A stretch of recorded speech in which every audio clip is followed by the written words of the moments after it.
And now recognizes Mr. Ajit Sahi.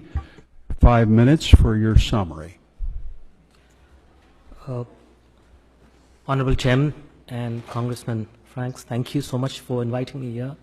I come from India, and as you've read my brief profile, much of the things that I have to say in my oral testimony, of course, has been covered by my co-panelist, Mr. Sifton.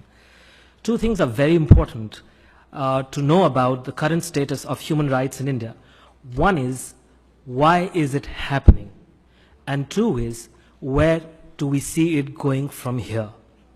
The first part, Mr. Sifton, towards the end of his oral testimony, he hinted at it.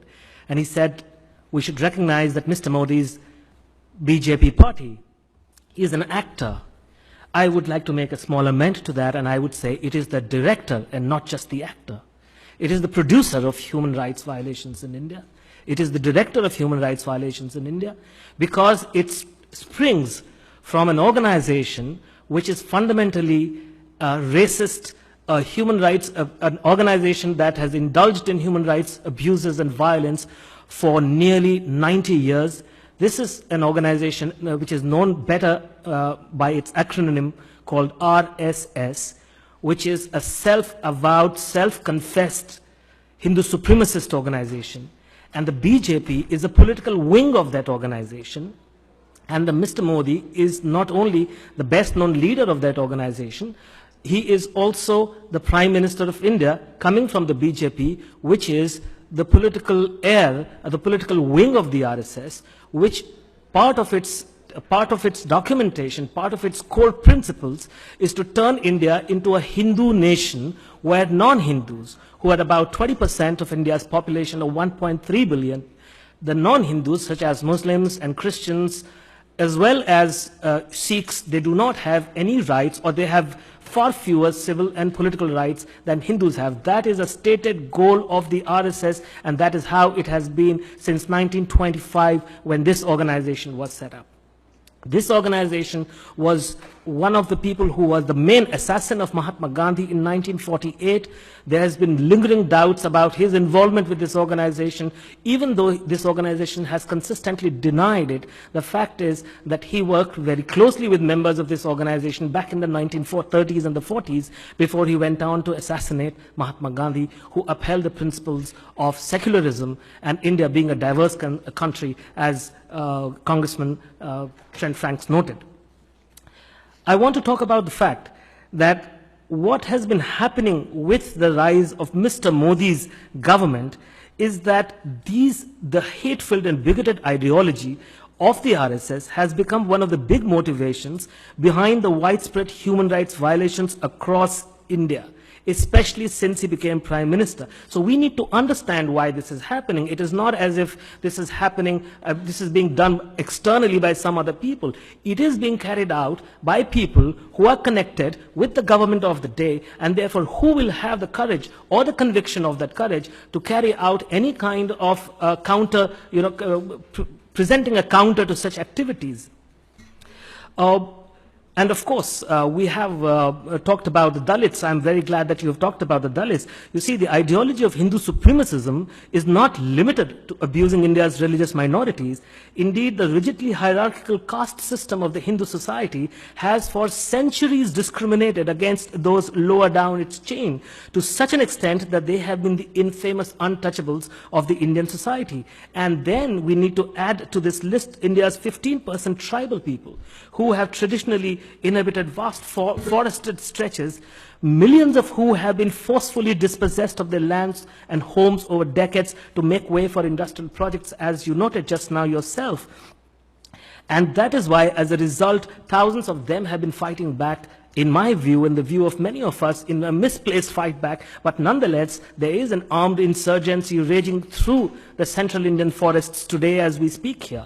And as a result, what has happened is that paramilitaries are now the only government across much of central India where such insurgency has caught momentum in the last 15 years. And this has led, inevitably, to massive human rights abuses by local police and the paramilitaries, because they target innocent people, the innocent citizens of India, and put them in prisons on false and charges and fabricated evidences. This is something, as you noted, Chairman, Honorable Chairman, I have covered in my journalism through the years.